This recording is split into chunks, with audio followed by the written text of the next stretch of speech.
ಇವತ್ತಿನ ವಿಡಿಯೋದಲ್ಲಿ ವಾಕ್ಯ ಪ್ರಭೇದಗಳು ಮತ್ತು ವಾಕ್ಯ ಪ್ರಭೇದಗಳ ವಿಧಗಳನ್ನು ತಿಳಿದುಕೊಳ್ಳೋಣ. ಪದಗಳ ಕ್ರಮವರಿತ ಜೋಡಣೆಯೇ ವಾಕ್ಯ ಅಥವಾ ಪದಗಳ ಕ್ರಮವರಿತ ಪೂರ್ಣ ಅರ್ಥ ಕೊಡುವ ಸಂಯೋಜಿತ ರಚನೆಯನ್ನು ನಾವು ವಾಕ್ಯ ಅಂತ ಹೇಳಿ ಕರೆಯುತ್ತೇವೆ. ಈ ವಾಕ್ಯ ಪ್ರಭೇದದಲ್ಲಿ 3 ವಿಧಗಳಿವೆ: ಸಾಮಾನ್ಯ ವಾಕ್ಯ, ಸಂಯೋಜಿತ ವಾಕ್ಯ, ಮಿಶ್ರ ವಾಕ್ಯ. ಸಾಮಾನ್ಯ ವಾಕ್ಯ ಒಂದು ಪೂರ್ಣ ಅರ್ಥ ಕೊಡುವ ಕ್ರಿಯಾಪದ ಒಳಗೊಂಡಿರುವ ಸ್ವತಂತ್ರ ವಾಕ್ಯಕ್ಕೆ ಸಾಮಾನ್ಯ ವಾಕ್ಯ ಎಂದು ಕರೆಯುವರು.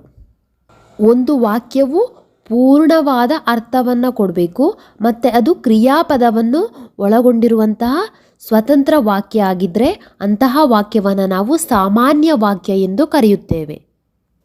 ಉದಾಹರಣೆಗೆ, ಹಕ್ಕಿ ಹಣ್ಣನ್ನು ತಿನ್ನುತ್ತದೆ.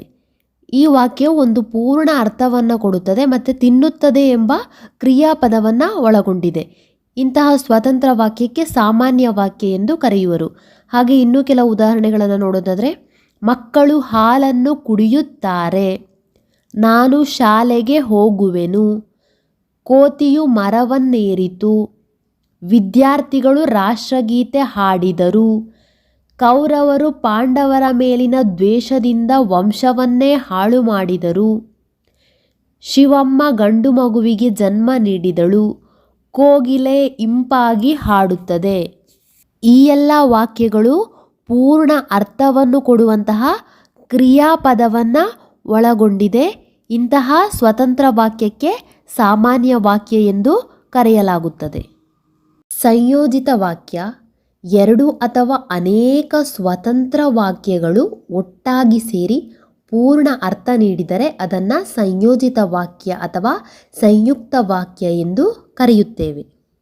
2 ಆಗಿರ್ಬೋದು ಅಥವಾ 2ಕ್ಕಿಂತ ಜಾಸ್ತಿ ಅನೇಕ ಸ್ವತಂತ್ರ ವಾಕ್ಯಗಳು ಅಥವಾ ಸಾಮಾನ್ಯ ವಾಕ್ಯಗಳು ಒಟ್ಟಾಗಿ ಸೇರಿ ಪೂರ್ಣವಾದ ಅರ್ಥವನ್ನು ನೀಡಿದರೆ ಅದನ್ನು ನಾವು ಸಂಯೋಜಿತ ವಾಕ್ಯ ಎಂದು ಕರೆಯುತ್ತೇವೆ.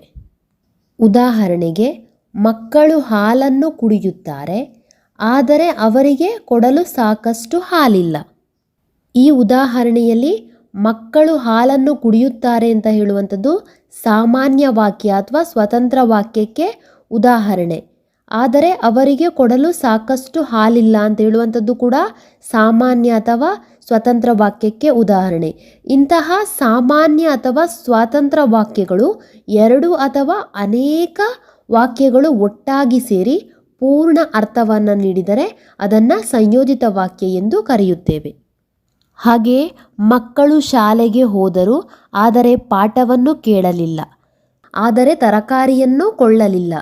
ಕಿರಣ್ ನಿತ್ಯ ಶಾಲೆಗೆ ಹೋದನು, ಆದರೆ ಅಲ್ಲಿ ಅವನು ಕಲಿಯಲಿಲ್ಲ.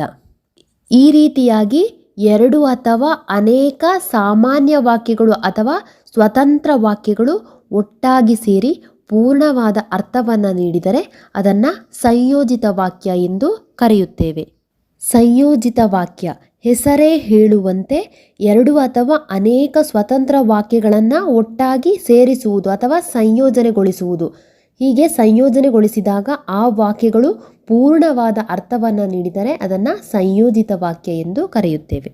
ಸಂಯೋಜಿತ ವಾಕ್ಯಕ್ಕೆ ಇನ್ನೂ ಒಂದು ಉದಾಹರಣೆಯನ್ನು ನೋಡೋದಾದರೆ, ಕಾರವಾರದಲ್ಲಿ ಮಲೇರಿಯಾ ಹಬ್ಬಿತ್ತು, ಆದ್ದರಿಂದ ವೀರೇಶ್ವರ ಪಾಠಕ್ರವರು ಮಲೇರಿಯಾದಿಂದ ಬಳಲಬೇಕಾಯಿತು, ಈ ಕಾರಣದಿಂದ ಅವರನ್ನು ಅಲ್ಲಿಂದ ವರ್ಗಾಯಿಸಲಾಯಿತು. ಈ ವಾಕ್ಯ ಸಮೂಹದಲ್ಲಿ 3 ಬೇರೆ ಬೇರೆ ವಾಕ್ಯಗಳಿದೆ. ಕಾರವಾರದಲ್ಲಿ ಮಲೇರಿಯಾ ಹಬ್ಬಿತ್ತು ಅಂತ ಹೇಳುವಂಥದ್ದು ಒಂದು ವಾಕ್ಯ, ಆದ್ದರಿಂದ ವಿಶ್ವೇಶ್ವರ ಪಾಠಕ್ರವರು ಮಲೇರಿಯಾದಿಂದ ಬಳಲಬೇಕಾಯಿತು ಅಂತ ಹೇಳುವಂಥದ್ದು ಒಂದು ವಾಕ್ಯ, ಈ ಕಾರಣದಿಂದ ಅವರನ್ನು ಅಲ್ಲಿಂದ ವರ್ಗಾಯಿಸಲಾಯಿತು ಅಂತ ಹೇಳುವಂಥದ್ದು ಇನ್ನೊಂದು ವಾಕ್ಯ. ಈ ರೀತಿ ಈ ವಾಕ್ಯದ ಗುಂಪಿನಲ್ಲಿ 3 ಬೇರೆ ಬೇರೆ ವಾಕ್ಯಗಳಿವೆ. ಆ ವಾಕ್ಯಗಳು ಒಂದಕ್ಕೊಂದು ಸಂಯೋಜನೆಗೊಂಡು ಅಥವಾ ಒಂದಕ್ಕೊಂದು ಸೇರಿಕೊಂಡು ಒಂದು ಪೂರ್ಣವಾದ ವಾಕ್ಯವಾಗಿದೆ. ಆದ್ದರಿಂದ ಈ ವಾಕ್ಯವನ್ನು ಸಂಯೋಜಿತ ವಾಕ್ಯ ಎಂದು ಕರೆಯುತ್ತೇವೆ. ಮಿಶ್ರ ವಾಕ್ಯ ಒಂದು ಪ್ರಧಾನ ವಾಕ್ಯಕ್ಕೆ 1 ಅಥವಾ ಅನೇಕ ವಾಕ್ಯಗಳು ಒಟ್ಟಾಗಿ ಸೇರಿ ಪೂರ್ಣವಾದ ಅರ್ಥವನ್ನು ನೀಡಿದರೆ ಅದನ್ನು ನಾವು ಮಿಶ್ರ ವಾಕ್ಯ ಎಂದು ಕರೆಯುತ್ತೇವೆ. ಅಥವಾ ಇದನ್ನು ಸಮ್ಮಿಶ್ರ ವಾಕ್ಯ ಎಂದೂ ಕರೆಯುವರು. ಅಥವಾ ಒಂದು ಅಥವಾ ಅನೇಕ ವಾಕ್ಯಗಳು ಒಂದು ಪ್ರಧಾನ ವಾಕ್ಯಕ್ಕೆ ಅಧೀನಗಳಾಗಿದ್ದರೆ ಅಂತಹ ವಾಕ್ಯವನ್ನು ಮಿಶ್ರವಾಕ್ಯ ಎಂದು ಕರೆಯುತ್ತೇವೆ. ಮಿಶ್ರವಾಕ್ಯ ಅಂದರೆ ಒಂದು ವಾಕ್ಯದಲ್ಲಿ ಒಂದು ಪ್ರಧಾನ ವಾಕ್ಯ ಇರಬೇಕು ಮತ್ತು ಒಂದು ಅಥವಾ ಅನೇಕ ವಾಕ್ಯಗಳು ಉಪವಾಕ್ಯಗಳಾಗಿ ಒಟ್ಟಿಗೆ ಸೇರಿ ಪೂರ್ಣ ಅರ್ಥವನ್ನು ನೀಡಿದರೆ ಅದನ್ನು ಮಿಶ್ರವಾಕ್ಯ ಎಂದು ಕರೆಯುತ್ತೇವೆ. ಉದಾಹರಣೆಗೆ, ತಮ್ಮ ಗ್ರಾಮಕ್ಕೆ ಹೆಚ್ಚು ಬಸ್ಸು ಬರುವುದೆಂದು ತಿಳಿದು ಗ್ರಾಮಸ್ಥರು ಹೆಚ್ಚು ಸಂತಸಪಟ್ಟರು. ಈ ಒಂದು ವಾಕ್ಯದಲ್ಲಿ ಗ್ರಾಮಸ್ಥರು ಹೆಚ್ಚು ಸಂತಸಪಟ್ಟರು ಅಂತ ಹೇಳುವಂಥದ್ದು ಪ್ರಧಾನ ವಾಕ್ಯ. ತಮ್ಮ ಗ್ರಾಮಕ್ಕೆ ಹೆಚ್ಚು ಬಸ್ಸು ಬರುವುದೆಂದು ಅಂತ ಹೇಳುವಂಥದ್ದು ಉಪವಾಕ್ಯ.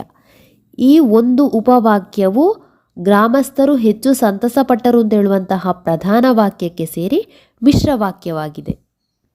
ಹಾಗೆಯೇ ಮಕ್ಕಳು ಶಾಲೆಗೆ ಹೋದರೆಂಬ ಸುದ್ದಿ ಕೇಳಿ ಜನರು ಅಲ್ಲಿಗೆ ಬಂದರು. ಜನರು ಅಲ್ಲಿಗೆ ಬಂದರು ಅಂತ ಹೇಳುವಂಥದ್ದು ಪ್ರಧಾನ ವಾಕ್ಯ.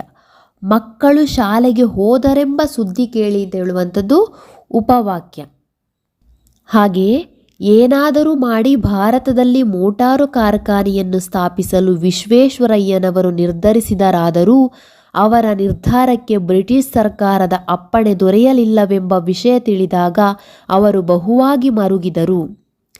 ಇಲ್ಲಿ ಅವರು ಬಹುವಾಗಿ ಮರುಗಿದರು ಅಂತ ಹೇಳುವಂಥದ್ದು ಪ್ರಧಾನ ವಾಕ್ಯ. ಏನಾದರೂ ಮಾಡಿ ಭಾರತದಲ್ಲಿ ಮೋಟಾರು ಕಾರ್ಖಾನೆಯನ್ನು ಸ್ಥಾಪಿಸಲು ವಿಶ್ವೇಶ್ವರಯ್ಯನವರು ನಿರ್ಧರಿಸಿದರು ಅಂತ ಹೇಳುವಂಥದ್ದು ಉಪವಾಕ್ಯ. ಹಾಗೂ ಅವರ ನಿರ್ಧಾರಕ್ಕೆ ಬ್ರಿಟಿಷ್ ಸರ್ಕಾರದ ಅಪ್ಪಣೆ ದೊರೆಯಲಿಲ್ಲ ಅಂತ ಹೇಳುವಂಥದ್ದು ಉಪವಾಕ್ಯ. ಇಲ್ಲಿ ಎರಡು ಉಪವಾಕ್ಯಗಳು ಒಂದು ಪ್ರಧಾನ ವಾಕ್ಯಕ್ಕೆ ಸೇರಿ ಮಿಶ್ರವಾಕ್ಯವಾಗಿದೆ. ಹಾಗೆಯೇ ಮಕ್ಕಳಿಗೆ ಮದುವೆಯಾಗಲು ಇನ್ನೂ ಕಾಲವಿದೆ ಎಂದು ಗಾಂಧೀಜಿಯವರು ತಮ್ಮ ಪತ್ನಿಗೆ ಹೇಳಿದರು. ಈ ಒಂದು ವಾಕ್ಯದಲ್ಲಿ ಗಾಂಧೀಜಿಯವರು ತಮ್ಮ ಪತ್ನಿಗೆ ಹೇಳುವಂಥದ್ದು ಪ್ರಧಾನ ವಾಕ್ಯ. ಯಾವ ರೀತಿ ಹೇಳಿದರು? ಮಕ್ಕಳಿಗೆ ಮದುವೆಯಾಗಲು ಇನ್ನೂ ಕಾಲವಿದೆ, ಇದು ಉಪವಾಕ್ಯ. ಹೀಗೆ ಒಂದು ಪ್ರಧಾನ ವಾಕ್ಯಕ್ಕೆ ಒಂದು ಉಪವಾಕ್ಯ ಸೇರಿ ಮಿಶ್ರವಾಕ್ಯವಾಗಿದೆ.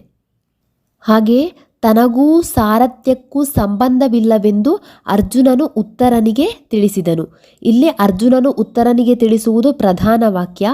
ಏನಂತ ತಿಳಿಸಿದ? ತನಗೂ ಸಾರಥ್ಯಕ್ಕೂ ಸಂಬಂಧವಿಲ್ಲವೆಂದು ತಿಳಿಸಿದ, ಇದು ಉಪವಾಕ್ಯ. ಹಾಗೆ 10ನೇ ತರಗತಿ ವಿದ್ಯಾರ್ಥಿಗಳಿಗೆ ಉತ್ತಮ ಭವಿಷ್ಯವಿದೆ ಎಂದು ಮುಖ್ಯೋಪಾಧ್ಯಾಯರು ತಮ್ಮ ಶಾಲೆಯ ಶಿಕ್ಷಕರಿಗೆ ತಿಳಿಸಿದರು. ಇಲ್ಲಿ ಮುಖ್ಯೋಪಾಧ್ಯಾಯರು ತಮ್ಮ ಶಾಲೆಯ ಶಿಕ್ಷಕರಿಗೆ ತಿಳಿಸುವಂಥದ್ದು ಪ್ರಧಾನ ವಾಕ್ಯ. 10ನೆಯ ತರಗತಿ ವಿದ್ಯಾರ್ಥಿಗಳಿಗೆ ಉತ್ತಮ ಭವಿಷ್ಯವಿದೆ ಅಂತ ಹೇಳುವಂಥದ್ದು ಅಧೀನ ವಾಕ್ಯ ಅಥವಾ ಉಪವಾಕ್ಯ.